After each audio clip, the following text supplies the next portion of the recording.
parte de Deus, estar convosco aqui nesta noite tão memorável em que celebramos a Páscoa de nosso Senhor e Salvador Jesus Cristo, a nossa vitória, a tua, a minha vitória.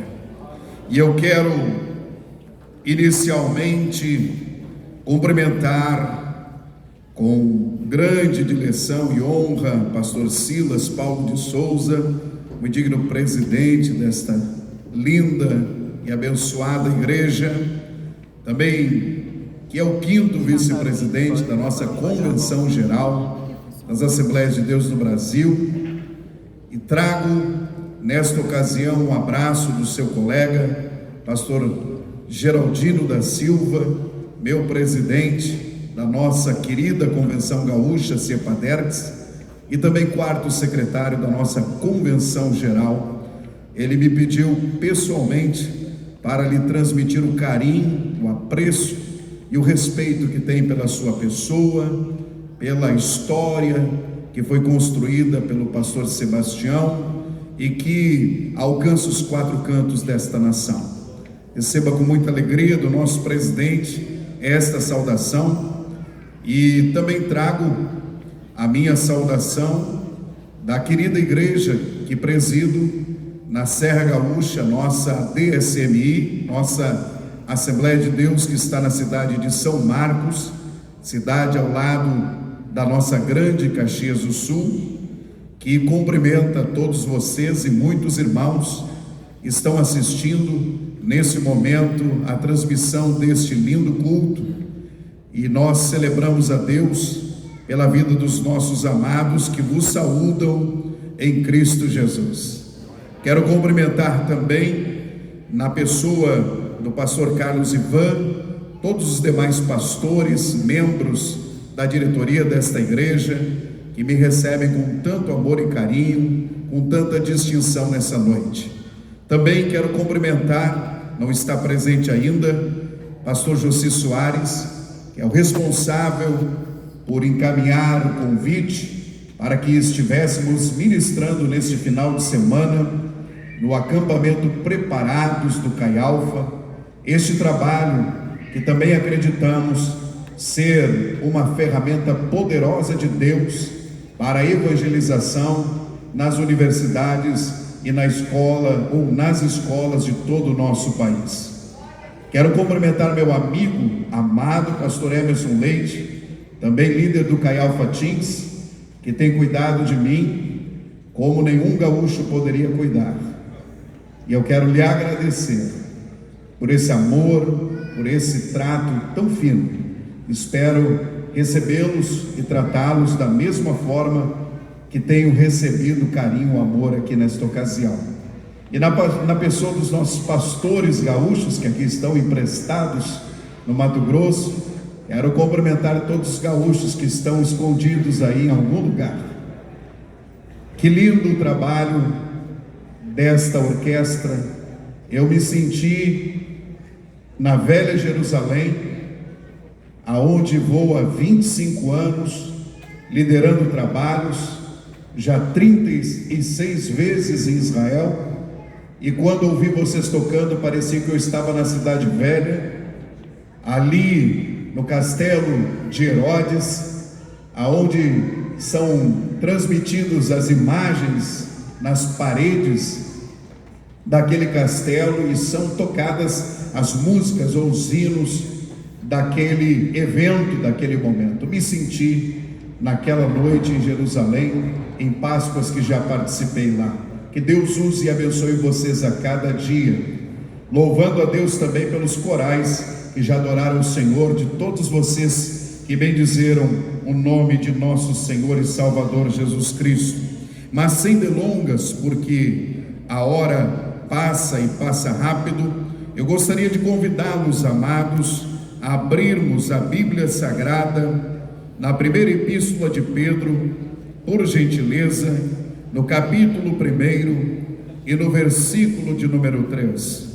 Primeira epístola de Pedro, capítulo 1, versículo de número 3. Enquanto você abre as Sagradas Escrituras, também neste momento transmito um forte abraço, um calor à minha família que está nos assistindo neste momento. Queridos, diz a palavra do Senhor em 1 Pedro, capítulo 1, versículo de número 3. Bendito Deus e Pai de nosso Senhor Jesus Cristo, que segundo a sua muita misericórdia nos regenerou para uma viva esperança, a ressurreição de Jesus Cristo dentre os mortos, para uma herança incorruptível, sem mácula, imarcessível, reservada nos céus para vós outros, que sois guardados pelo poder de Deus, mediante a fé, para a salvação preparada para revelar-se no último tempo. Glória a Deus. Queridos, sem a ressurreição, a cruz teria feito de Cristo o maior mártir do mundo, mas a cruz com a ressurreição fez dele o único Salvador deste mundo. E nós celebramos porque a sua morte vicária removeu todos os obstáculos legais para o recebimento da vida espiritual que hoje nós gozamos nele. E somente o poder da ressurreição é que poderia levar os homens a alcançarem esta nova vida. O texto diz: segundo a sua misericórdia, nos regenerou para uma viva esperança, mediante a ressurreição de Jesus Cristo dentre os mortos. Ele ressuscitou, e porque ele ressurgiu, nós temos uma fé viva e inabalável. Se ele não tivesse ressuscitado, vã seria a nossa fé. Mas eu e você hoje gozamos neste domingo, neste dia especial, da vitória que ele conquistou, aleluia, deixando aquela sepultura vazia na manhã do primeiro dia daquela semana. Eu e você vencemos porque ele venceu. Eu e você celebramos porque ele nos concedeu a sua vitória. E quando penso nisso, eu preciso lembrar que ao longo da trajetória do cristianismo, nós temos inúmeras declarações. Preste atenção um instantinho só. Eu prometo a você que nesses poucos minutos o Espírito Santo te fará meditar e celebrar esta vitória incomparável. Não há vitória maior, não há vitória mais excelente, não há conquista maior do que essa. Aqui Paulo, no caminho, na condução do Evangelho, reconheceu a importância tanto da cruz como do túmulo vazio, e de alguém que já esteve lá por dezenas de vezes. Olhar para aquele sepulcro vazio é celebrar, aleluia, a vitória sobrenatural que nos foi concedida. Ele deixou vazio aquele túmulo e preencheu o vazio de cada coração que está aqui nessa noite. Ele deixou o túmulo vazio para preencher as nossas vidas com a sua presença e a sua glória. Declarou o apóstolo Paulo que o seu velho eu, pecador, fora morto mediante a identificação com o Salvador crucificado, e que lhe fora concedida nova vida mediante a comunhão com o Salvador agora ressuscitado. Eu morro com Cristo na cruz, mas na sua ressurreição eu vivo. Eu disse: na sua ressurreição eu vivo. Eu morro com ele na cruz, cruz sou crucificado com Cristo, mas na sua ressurreição eu celebro a vida, eu marcho em vitória. Embora, meus queridos, os nossos dias sejam difíceis e estejamos sendo atacados dia e noite, para pararmos na caminhada, aquele que conhece o poder da ressurreição, eu disse, aquela que conhece o poder da ressurreição, continua marchando, continua caminhando, continua andando de fé em fé, de glória em glória, porque está logo ali a sua vitória completa. Aleluia!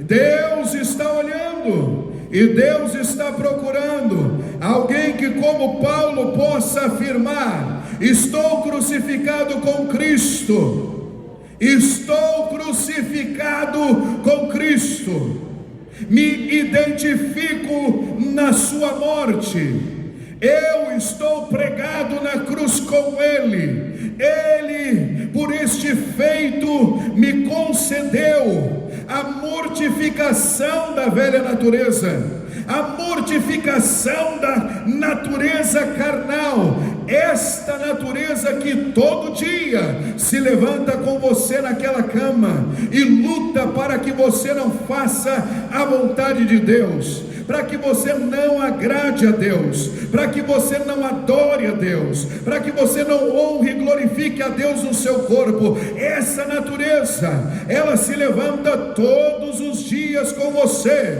mas com Cristo, crucificados com Ele, nós nos identificamos também a cada dia com a sua morte, e como Paulo diz, morro todos os dias. Morro de que jeito, pastor? Morro para mim mesmo, morro para as minhas paixões, morro para as minhas vontades, a fim de agradar aquele que morreu na cruz do Calvário para me conceder a vida eterna. Será que eu estou pregando o Evangelho aqui nessa noite?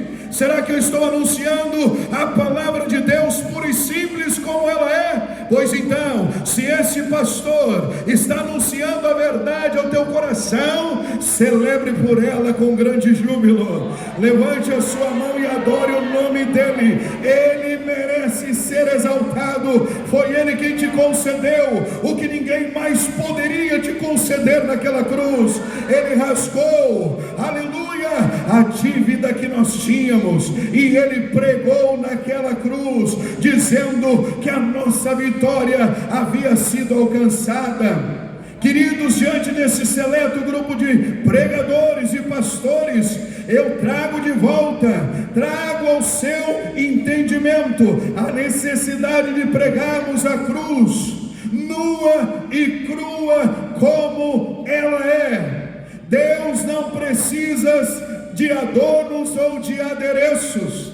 Deus não precisa de enfeites na cruz de Cristo. Ela precisa ser anunciada como ela é: um lugar de horrendo sacrifício, um lugar de mortandade, um lugar de injustiça. Este Jesus, ele morreu naquela cruz para substituir-nos na nossa condenação, na nossa penalidade, e nós estávamos destinados ao inferno eterno, mas ele prevaleceu, ele prevaleceu, ele venceu. Eu disse, ele venceu, e ao terceiro dia ele ressurgiu dentre os mortos, com a vitória na sua mão, com a chave do inferno e da morte na palma da sua mão. O que eu preciso fazer nessa noite de Páscoa, pastor? Celebre, adore, glorifique, exalte a vitória que ele te conquistou. Glória a Deus. Aleluia. Aonde está o povo que adora o Cordeiro? Aonde está o povo que adora o Cordeiro?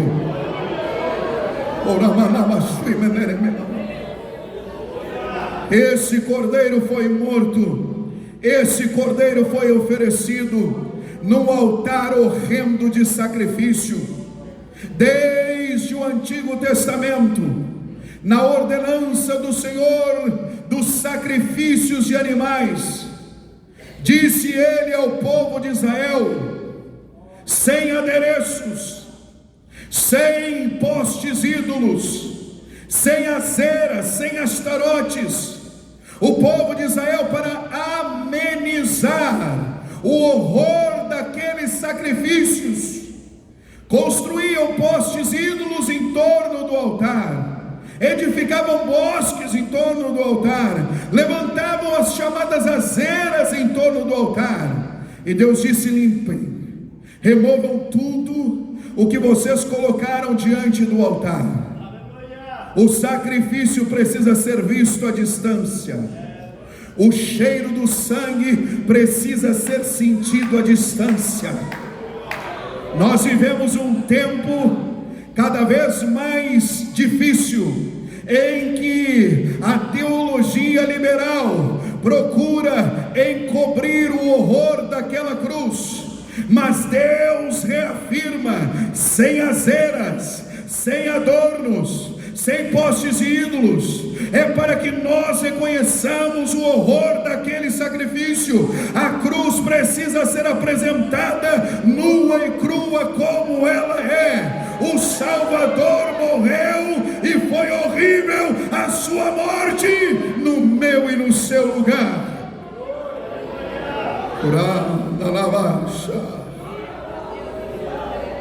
Mas hoje há uma insistência cada vez maior, por causa do retorno do hedonismo, por causa do retorno do antropocentrismo, colocando o ser humano no centro de tudo. Deixa eu dizer para você nessa noite, nas escrituras sagradas, na revelação plena da palavra de Deus, só tem um que ocupa o lugar do centro de todas as coisas, e o seu nome é Jesus Cristo de Nazaré. Aleluia! Ele é o centro da vontade de Deus, ele é o centro da palavra de Deus, e a sua cruz é o símbolo central da vitória que ele nos conquistou, da vitória que ele nos alcançou. Você e eu não podemos esquecer. A cruz, ela continua sendo o mais horrível de todos os sacrifícios apresentados sobre a face da terra, e nela estava pregado o Filho do Deus vivo, aquele que te amou primeiro, aquele que deu a sua vida em teu lugar. E será que alguém, ainda em pleno século 21, em um ano como 2024, vai dizer: estou crucificado com Cristo? Eu, como pastor, me identifico na sua morte. Eu, como servo de Deus, me identifico com o seu sacrifício naquele madeiro. A pergunta é clara e objetiva: será que morremos todos os dias para a nossa própria vontade, a fim de agradar aquele que nos chamou para esta tão gloriosa salvação? O desafio é diário, e a igreja está sendo atacada, e a nossa proteção está no sangue vertido naquela cruz. Oh, aleluia! Se você não estiver debaixo do sangue do Cordeiro, se você não estiver protegido pelos muros de sangue de nosso Senhor e Salvador Jesus Cristo, você não está se identificando com o ato realizado naquele madeiro. Oh, aleluia!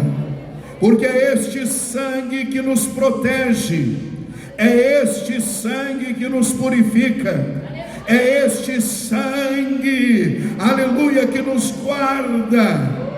que nos sustenta. E só aquela que estão identificados na sua morte é que podem aproveitar e sorver a vitória concedida no derramamento do sangue de nosso Senhor e Salvador Jesus Cristo.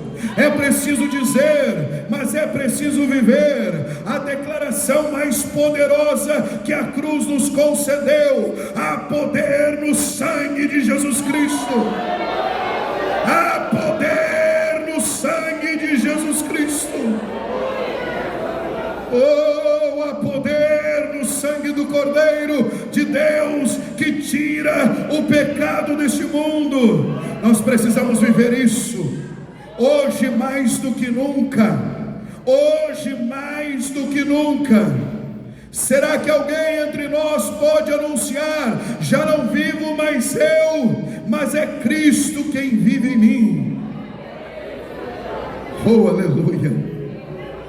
Em passando o tempo, em tardando a sua vinda, segundo alguns que pensam, muitos poucos são aqueles que hoje podem estufar o peito e com toda a força da sua alma conseguem declarar: já não sou eu quem vive, mas é Cristo quem vive em mim.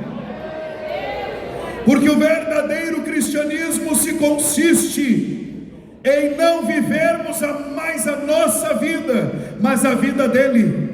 Eu disse a vida dele.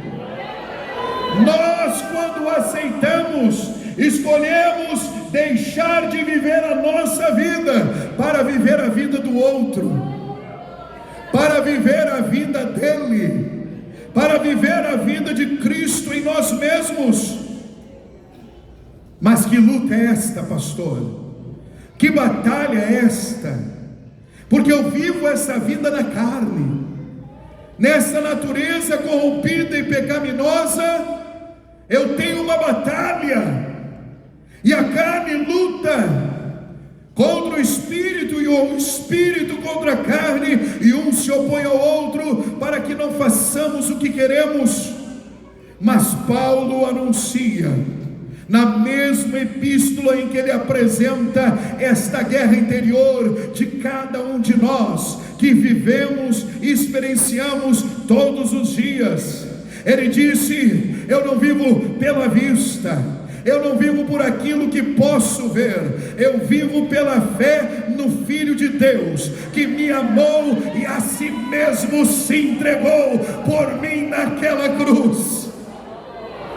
É pela fé que eu vivo, é pela fé que eu anuncio que morri com Ele, para também ressurgir com Ele em novidade de vida.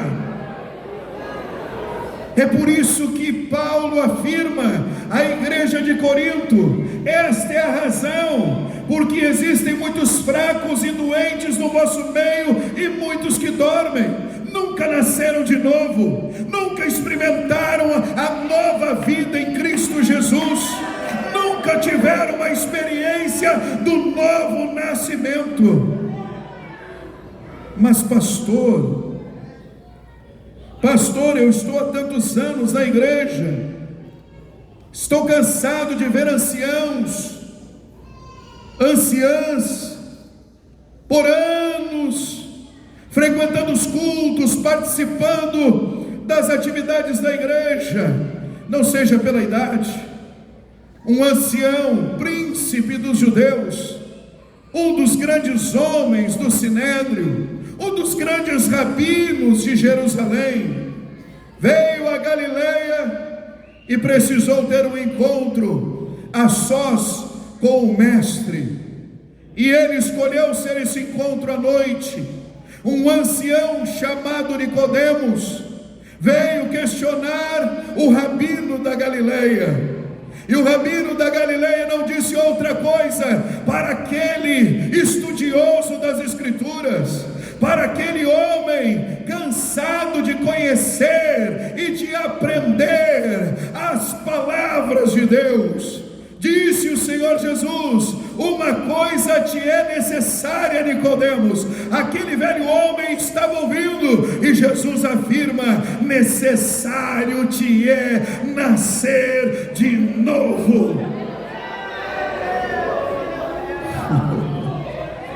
Religiosos não entram no céu. É noite de Páscoa, é noite de novidade de vida. Religiosos não entram no céu. Vai entrar pela porta quem nasceu de novo. Entra pela porta quem está vivendo novidade de vida. Oh, aleluia! Nunca foi tão desesperadora e tão urgente esta mensagem como nos nossos dias. Necessário vos é nascer de novo, porque se você não nascer de novo, você não pode entrar, nem muito menos ver o reino de Deus. Que sentença a este ancião de dias, a este doutor da lei, a este religioso que lhe ouvia ansiosamente. Jesus foi claro, absurdamente claro: Nicodemos, necessário te é viver uma novidade de vida. Se você não nascer de novo, você não vai entrar e não vai ver o reino dos céus. Meu Deus, meu Deus. O apóstolo Paulo deixa claro: a guerra está instalada, a batalha dentro de você, que ainda não tomou uma decisão por Cristo, por tornar-se filho de Deus, ao recebê-lo como seu único e suficiente Salvador. Escute esta palavra nesta noite. Há uma guerra interior que todos nós que estamos aqui também neste altar vivemos e padecemos diariamente. Você precisa resolver essa guerra. Só que eu afirmo para você que se você escolher Cristo, você vai imediatamente para o lado dos vencedores. Você vai imediatamente para o lado daquele que já concedeu a grande e gloriosa vitória que você precisa. Tudo que você precisa é escolher Cristo. E é aqui que eu e você precisamos decidir. É agora a hora da sua decisão da vida. A ressurreição é a prova de que Cristo vive, para elevar aqueles que nele creem de um estado de morte espiritual para uma vida sobrenatural. É da morte para a vida. Você está me ouvindo nessa noite? Alguém está escutando? É da morte para a vida. Em Cristo é da morte para a vida. Em Jesus é da morte para a vida. No reino dele é da morte para a vida. E é ele, o apóstolo Paulo, que diz: estando nós mortos em nossos delitos, ainda como pecadores, ainda indignos e não merecedores desta tão grande demonstração de amor, estando nós mortos ainda em nossos delitos, nos deu vida. Oh, aleluia! Você deveria celebrar, você deveria rasgar esse teto nesta noite mais memorável da história de nossas vidas, da história da igreja, da história do cristianismo. Oh, aleluia! Estando você ainda morto, foi o que Paulo disse, ele te deu vida, ele te deu vida, sem merecer, sem ser digno em absolutamente momento algum. Ele, Deus, te deu vida juntamente com Cristo, e é pela graça que você é salvo juntamente com Ele. Ele te ressuscitou dentre os mortos. Eu disse: você estava morto, você estava morta, e se você vive agora, é porque Ele com você ressuscitou dentre os mortos e nos fez assentar em lugares celestiais em Cristo Jesus. Ah, que vitória! Eu disse: ah, que vitória! Eu disse: que vitória para você e eu celebrarmos o poder de Cristo que nos ressuscita da morte espiritual para a vida eterna. Não está limitado apenas à salvação. Você sabia disso? Nós fomos salvos, mas no caminho da salvação, no caminho da santificação, as bênçãos nos seguirão e serão abundantes. E serão abundantes. Eu disse: as bênçãos oriundas da salvação nos seguirão. Eu não tenho uma vida